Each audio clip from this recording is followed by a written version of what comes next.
how to turn off emergency alert on Android phone.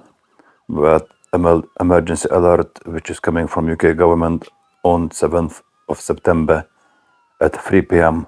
So just go to the settings, and depending on the device and Android version, usually it should be like this.